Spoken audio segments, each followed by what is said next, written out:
Podcast. I'm your host, Dom Mana. Happy Solo Shot Saturday, everybody. We have a fun show here for you. It is my 2023 winter free agent predictions. But before we get into the players, there has been a little bit of managers roulette here in Major League Baseball over the last week or so since the season ended. Yes, we know about Terry Francona and Dusty Baker, two Hall of Fame managers retiring. However, there's been a lot more movement than that. Uh, Teams that have given up on their managers, Buck Showalter given up on by the new Mets regime, as well as seeing Bob Melvin leave San Diego and go over to the Giants.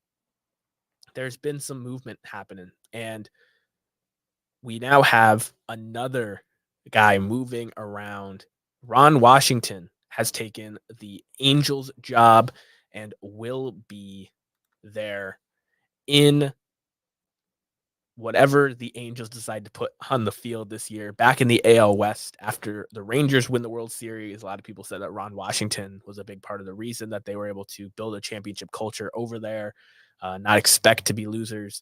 And now he gets a chance to manage again. I know the Braves will miss him. He was one of the best assistant coaches across the league, respect by every player under him. And now a team that's losing Shohei Ohtani has a lot of free agents. He's going to hopefully right the ship and get them on the page that they need to be, at least bring some culture and stability to an organization that is currently in flux. But the managerial move that everybody's talking about is Craig Counsell, who in 15 years as a major league player made $22 million. He was sniped by the Cubs. And because he did not go through a formal request for interview process that the league mandates, the Cubs had to pay him a mighty deal. And he signed up for 5 years, $40 million, $8 million a year to manage the Cubs, which are a team that just missed the playoffs last year, a team that Counsell knows very well, being in his own division.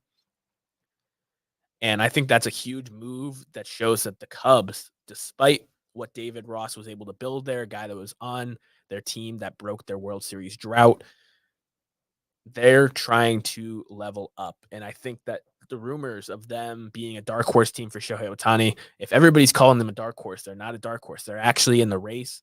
And I think that they're an interesting option for him. I know that when they signed Suzuki a few years ago, that there's some people pointing towards that being an opportunity for them to be in the Shohei race. I know Seiya Suzuki has not been the star that Cubs fans were hoping for, but absolutely an option for Shohei to go to, especially if they're willing to sign him a big check and allow him to pitch and hit, which is what he really wants to do.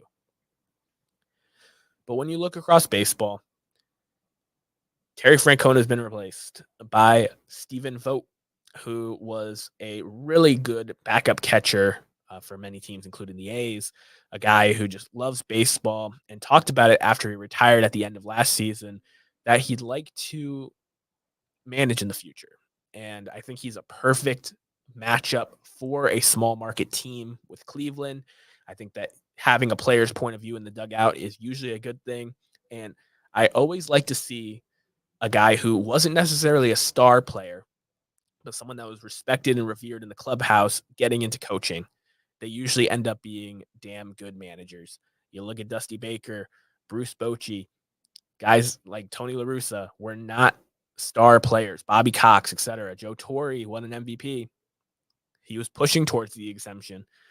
But even in today's game, Alex Cora, former player, not star. Craig Counsell, former player, not a star. Skip Schumacher did a fantastic job down in Miami this season. I hope he wins Manager of the Year. Not a star player. So I think Stephen Vogt is cut from that kind of cloth. I think he can have a lot of success in Cleveland, and I'm interested to see after an offseason where Cleveland actually spent a little bit of money, not just retaining Jose Ramirez, but bringing in guys like Josh Bell. What they do this offseason is going to be paramount. Are they going to tank 2024 away and say 2025 is their year, or are they going to get back at it in this division that I think is pretty wide open, as good as the Twins were last year? Lots to break down. And talking about a team that doesn't seem like they want to compete, the New York Mets. I told you, Buck Showalter, 2 years removed from a 100-win season. He's out as manager.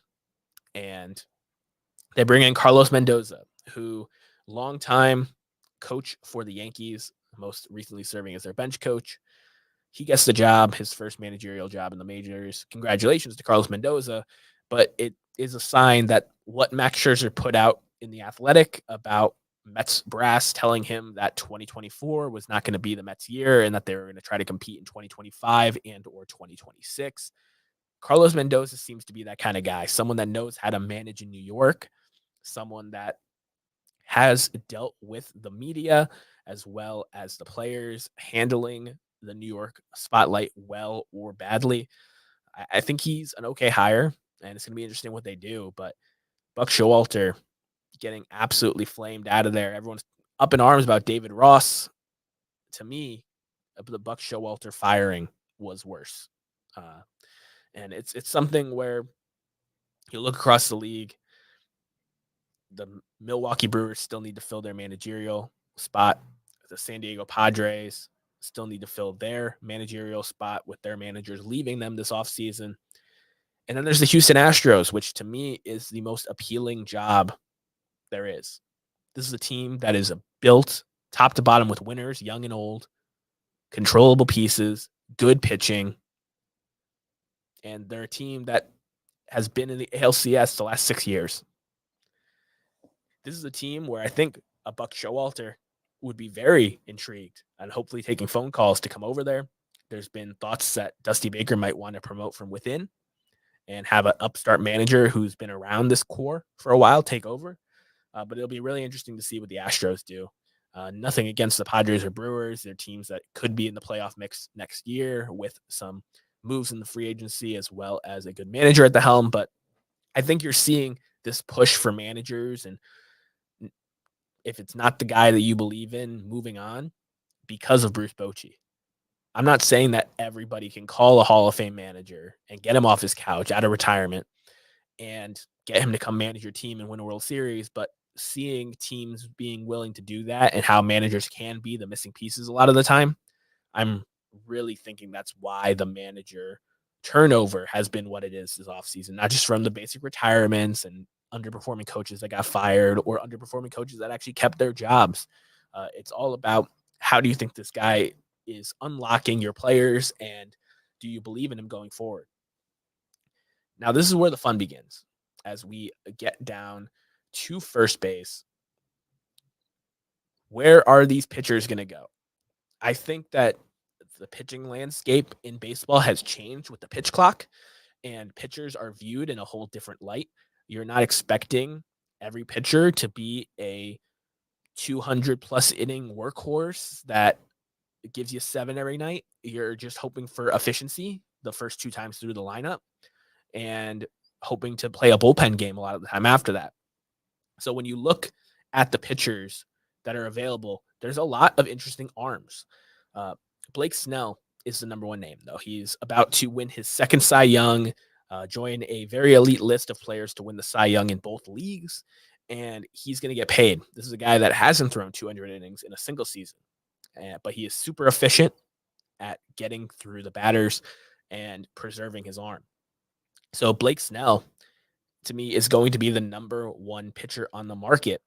And when you look at teams that are in need of pitching, almost every team is every year, a team that I think would be willing to spend on a Blake Snell, a multiple-time Cy Young winner that showed he can pitch in the NL West. I think the Padres are going to get sniped by the San Francisco Giants. This is a team that has done the same thing, a California team, taken away their former Cy Young arm, Barry Zito, to the Giants. I think that the Giants have swung and missed at top free agents the last handful of years, and part of the problem is they would go straight to the top. They would go to Aaron Judge. They would go to Bryce Harper, and they would hope that they can get those guys. I think this offseason is going to be different. I think that even though they're going to try to be in on Shohei, that their priority is going to be on that next tier of guys. And I think that signing Blake Snell will be amazing for that Giants pitching staff. I think when you're a team that is built around kind of hitting for average in that ballpark that is not super home run friendly, and you have a guy like Logan Webb, and you can have a 1-2 punch of Snell and Webb, I think that's very eerily similar to what we saw this postseason with Gallen and Merrill, with Eovaldi and Montgomery. You just need two guys at the top of that rotation once you get into the postseason bracket to really make a run to go along with your offense. And it doesn't hurt that Snell's manager, Bob Melvin, moved over to the Giants from the Padres. I think that he's going to do a great job recruiting Snell over there. And I haven't heard that fit talked about very much. I think Snell is going to get the bag, and a guy that might not be remembered as one of the great pitchers, but for this era, winning 2 Cy Youngs and being as efficient as he is, I'm always going to respect and love watching the Snellzilla on the mound. But after Snell, the big free agent is not an MLB pitcher.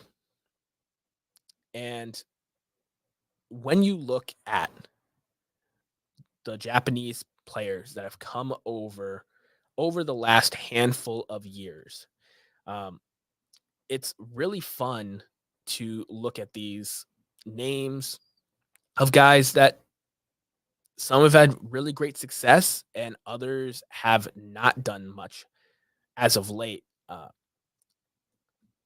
But you look at Hyunjin Ryu, who's on the free agent market this year, a guy who got Cy Young votes multiple times, but coming off Tommy John, pitched all right. Now you look at guys like Kenta Maeda that came over, and obviously Shohei Ohtani, who's on the market as well. These are 3 Japanese pitchers that have came over and had different levels of success. But if you notice, they all signed with West Coast teams. So I know, as a Boston Red Sox fan, I would absolutely love to get Yamamoto.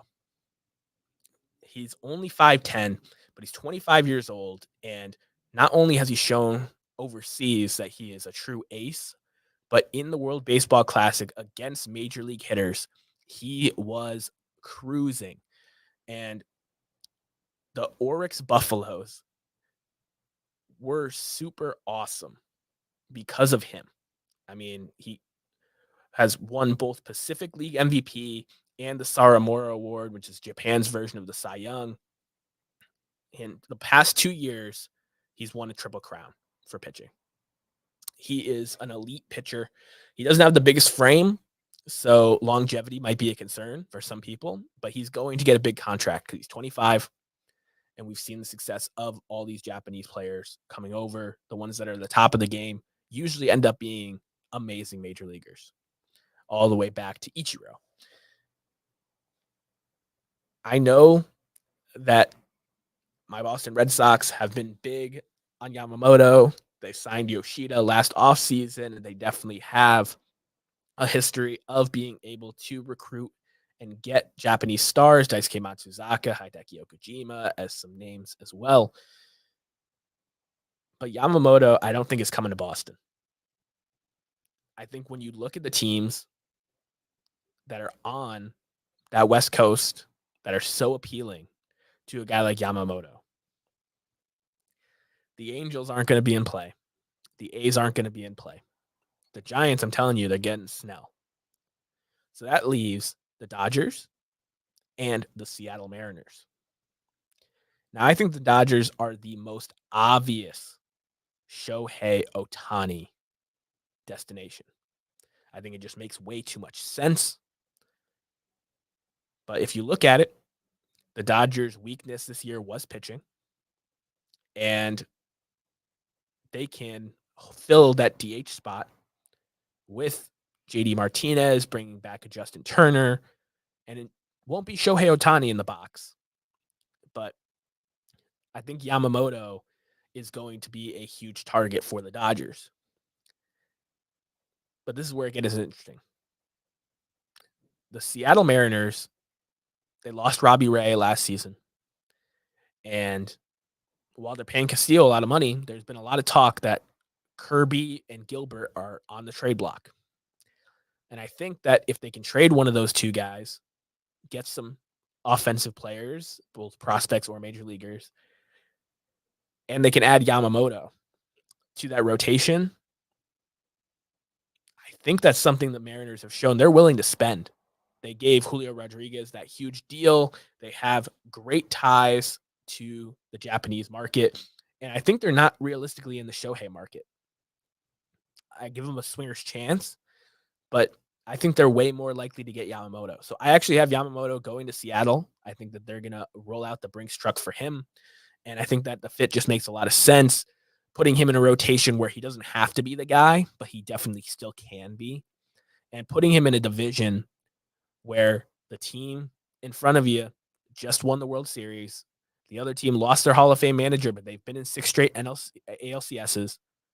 The Mariners, if they want to be perennial playoff team, they need that studly rotation, Castillo, Yamamoto, and your pick of Kirby, Gilbert, and whenever Robbie Ray gets back. They've shown that they're willing to spend with the Ray contract, with the Castillo contract. I think they get Yamamoto signed. But after those two guys, there's a little bit of a fall off. There are some guys that are going to earn a lot of interest, like Aaron Nola and Jordan Montgomery, who both had amazing postseasons and have shown to be quality workhorse pitchers that give you 6-7 innings. I think Aaron Nola is a much more like grounded prediction for the Boston Red Sox to sign. I think that you look at Craig Breslow coming over from the National League with the Cubs to be the president of baseball operations. He's a pitcher's guy. The Red Sox number one need this offseason is pitching, with defense probably coming before offense as well. And Aaron Nola is a legit top of the rotation starter. And I think if you bring in Aaron Nola, who has a lot of miles on the arm, but a guy that will give you quality innings, has pitched in October, that's the kind of signing the Red Sox need to make. And I'm not saying Nola's enough on his own, but I think Nola will be the big fish in terms of starting pitchers that they get just through contracts. They can still make a trade. There are some interesting arms that are on the market, including the Brew Crews. But to me, Aaron Nola is the guy that Boston's going to end up getting, not Yamamoto. And then you look at Jordan Montgomery, a guy who had a fantastic run with the Texas Rangers, was money since the Yankees traded him to St. Louis. He's going to get a nice little contract. He earned himself multi-millions by pitching well in the playoffs on the way to a World Series title for Texas. And while I don't think Texas is going to spend the money to retain him, I do think if you look across the American League at a team that very much values quality starting pitching and showed last year that they're willing to spend. Zach Eflin was signed by the Rays last year, and the Rays rotation, as good as it was, had a ton of Tommy John surgeries. You don't know how those guys are going to come back.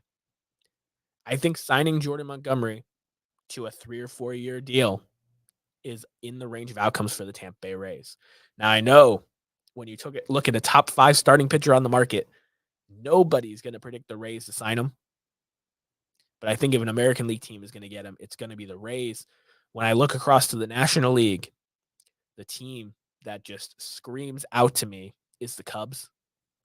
I think that adding him to a rotation with Justin Steele would make a lot of sense. And they've shown that they're going to spend a lot of money just on what they're willing to pay a manager. So those are my AL and NL outcomes for Jordan Montgomery. I think he is the most flexible guy because it's not going to take as much capital to get him as it is going to get a Nola or a Yamamoto or a Snell especially. So those are where I think the top 4 pitchers are going. Just running through some other names that are going to be available. Hyunjin Ryu, Kenta Maeda, I already mentioned them. Arms that were formerly Dodgers, and I think either one of them could go back to possibly help bolster that rotation. Jack Flaherty's available after being okay since he joined the Baltimore Orioles. James Paxton, Luis Severino, Zach Greinke. I'm hoping he goes back to Kansas City and gets his 3,000 strikeout. Eduardo Rodriguez is a really interesting name because he opted out of his deal with Detroit. And I think if you're looking at a team that's willing to spend money, a team that tried to trade for him at the trade deadline, Eduardo Rodriguez as a Los Angeles Dodger, I think is as good as done. I think they're going to be aggressive to go get him. They saw him in 2018 in the World Series. They've seen what he can do, both on the big stage and just pitching every fifth day. He's a really good pitcher. I think Eduardo Rodriguez and the Dodgers makes too much sense. There's even relievers that are out there. Liam Hendriks, Aroldis Chapman, Craig Kimbrell, some really good names there. Starting pitchers that are a little under the radar. Sonny Grace coming off a really amazing year. Michael Lorenzen coming off a no-hitter and an all-star appearance in 2023. He's going to get a job in a rotation. Marcus Stroman, I think, is very likely to return to the Cubs, but he's definitely going to test the market. Michael Wacha, Sean Manaea, Luis Urias. There's some guys out there.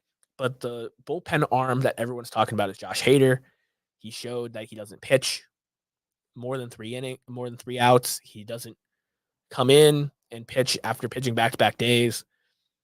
I don't know if he's going to get the money that he hopes for on the open market, but I do think if you're looking at teams that would love to overpay a star reliever, the Philadelphia Phillies are on the top of that list. And he already has the hair to match a lot of the guys in that locker room. And I think if anybody's going to give Hader a big multi-year contract, it's probably Philadelphia.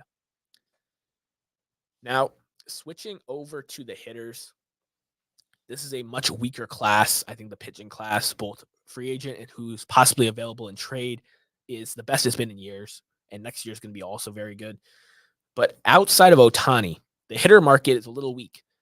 The Blue Jays have Merrifield and Matt Chapman out there. I think Matt Chapman is going to be a Chicago Cub. They made that trade for Jeimer Candelario at the break. And I think that when you're in a division where Arenado is a great two-way player, Brian Hayes is a great two-way player, you add Matt Chapman in that mix if you're the Cubs, a guy who can hit for power, great defender, and a guy who, with Dansby Swanson next to him, there's not going to be a lot of balls that get past those guys.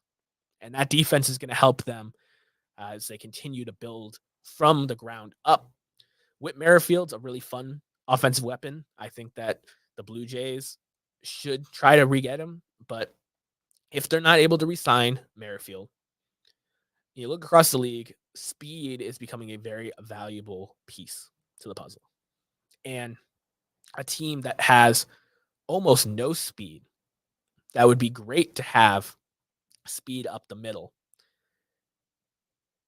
I think Whit Merrifield is going to be the next Atlanta Brave. And the reason I say this is because you have Ronald Acuna stealing a ton of bases, but then after that, there's not a ton of stolen bases going on. And Ozzie Albies is there at second base. I get it, but they have some free agents in the outfield as well. Whit Merrifield's a very flexible player. And I think Whit Merrifield's going to fit really well in that Braves offense. If you put Acuna and Merrifield at the top of the lineup with the run production that they have, I think that the Braves are going to try to level up, and adding the speed of a Whit Merrifield, a guy that can play in the outfield, can give you some infield at bats to give Ozzie Albies the day off here and there as well, a guy who's dealt with injuries. I think that Whit Merrifield to a team like the Braves, a real contender that could use more speed. I think that makes a lot of sense to me. But you go down, Adam Duvall and Justin Turner of my Boston Red Sox are two of the best right-handed bats on the market after talking about guys like that. And I think Justin Turner is only going to ring chase. I'm not saying that he won't end up back with Boston if he thinks they have a chance to win, But I think the reason he opted out is because he had a great season and he feels like he can give something to a World Series contender. The Diamondbacks have a lot of interest in him to be the Evan Longoria replacement. But when I really look at a contender that needs his kind of defensive flexibility and a guy that is a good right-handed bat, I just can't unsee Justin Turner being on the Texas Rangers. I think that he would be perfect. I think that that orange beard, the red beard with the Rangers uniforms, I just keep seeing it in my head, and I think Justin Turner is going to end up there. Um, Adam Duvall, guy that I think could end up back in Boston. I really hope they re-sign him if they don't have a plan in the outfield to get like a Juan Soto through trade.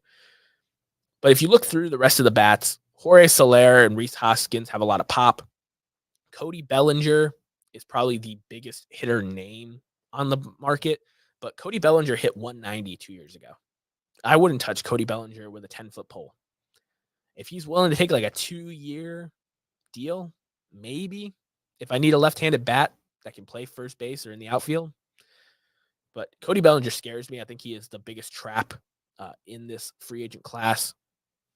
And I could totally see a team going out there and giving him a 5-year big money deal. It's just Cody Bellinger is the most hot and cold player of this generation. And when you look at where he could end up, I think that teams that would have been in on him a couple years ago already have those guys. So it'll be interesting to see if a team like the St. Louis Cardinals goes after him to kind of break up the bats of Goldschmidt and Arenado with a left-handed guy that can spell Goldschmidt at first base and be their number one outfielder that they've been missing for so long. But I think it's going to be a team like that, just kind of like when he signed with the Cubs this offseason, where it's like, that's an interesting fit for him. I think that that's where you're going to be looking for Cody Bellinger to actually get a contract from. But he's very, very scary. There's tons of older guys that are on the market. We hope that Brandon Crawford continues to be a lifetime Giant. But Evan Longoria is out there, Joey Votto, and Tommy Pham, who to me is arguably the best right-handed bat on the market. He would have been the World Series MVP if the Snakes were able to win. He was hitting over 400 and just an absolute team player. He's an assassin, though, so I have a feeling that he's going to sign a 1 or 2 year deal with a team. But I talked about it. The Dodgers are able to get so much from these kind of guys. David Peralta, Kike Hernandez, and Jason Hayward are all free agents. I'm sure they would be willing to pay a few more million to replace one of those guys with a Tommy Pham if they can. So it'll be interesting to see where Tommy Pham goes. I think he is a name to watch for sure in a weaker hitters market. But the real question that everyone wants answered is, where is Shohei Ohtani going? And I left him in the hitters part because he won't be pitching next year. Shohei Ohtani is one of the best DHs in baseball. He's got 40 home run power. He can run the bases as good as anybody. But who's going to sign this contract? Almost everybody is calling this the riskiest contract in the history of North American sports, because you've seen what he can do, but you have not seen is what can't he do post this injury. He's had Tommy John before, and I think regardless of how his pitching career goes the rest of the way, you're going to want that bat in your lineup for the next 5 years. But a team's going to have to sign a $400 to $500 million contract over 8 to 10 years, probably to get him in the door. And that's where the list of teams goes really down. Now, the Cubs have come forth as a really strong contender to get him. I know I've mentioned the Mariners and Giants also in the mix, but I think this list is really starting to shrink. And I'm not saying that there aren't teams that could use him. I'm not saying there aren't teams that are going to have him in, do a whole meeting, try to get him. But Shohei Ohtani, Dodgers make so much sense. That's why they open up the cap spaces to make a run at him. And I don't see why he would want to move off the West Coast. But if a team's going to get him from the Dodgers, it's going to be a team that's willing to overpay Craig Counsell $40 million over 5 years to come manage him. So the Cubs, they're that dark horse, but I'm staying on it. The Dodgers are the team for Shohei Ohtani. I think they'll be in on some other guys. I think Eduardo Rodriguez makes a lot of sense. I think getting another interesting outfielder like an Adam Duvall or Tommy Pham could make a lot of sense, but the Dodgers need pitching. And if they sign a good pitcher like Eduardo Rodriguez and they get Shohei Ohtani, that means in 2025, when Clayton Kershaw is possibly retiring, they have a rotation of Bobby Miller, ex-free agent, and Shohei Ohtani. And I think that's kind of what they want to build because Clayton Kershaw is playing year to year, and I don't think he has more than 2 years left in him. I think next year could be Clayton Kershaw's farewell. Here in the Solo Shot Sports Podcast, we like to throw it back down the third base line to this day in sports history when something awesome happens, whether it's historically significant or I just think it's a really cool tidbit.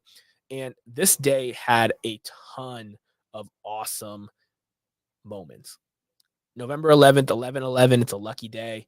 And I think when you look at just the history of baseball, there's a lot of teams that have awards or firings or hirings. But on this day in 1998, the Chicago White Sox made arguably their best trade in franchise history when they traded outfielder Mike Cameron to the Cincinnati Reds for prospect Paul Konerko. And Paul Konerko, to me, shouldn't have been one and done on the Hall of Fame ballot. I'm not saying Paul Konerko should be a Hall of Famer, but I don't think people realize how good Paul Konerko was. A guy who wore that Chicago White Sox uniform for the majority of his career, 6-time All-Star, helped them break their World Series drought in 2005, where he was the ALCS MVP, 2,300 career hits, 439 homers, a career 279 hitter, over 1,100 runs scored, 1,400 runs driven in his career. And what I love about Paul Konerko is he walked 921 times. For a guy that was a 400 home run hitter in a league where you strike out a lot, walking that many times in an 18-year career, I think that's a pretty nice number. So how good was Paul Konerko? Well, OPS Plus is league adjusted for what the average hitter is able to do.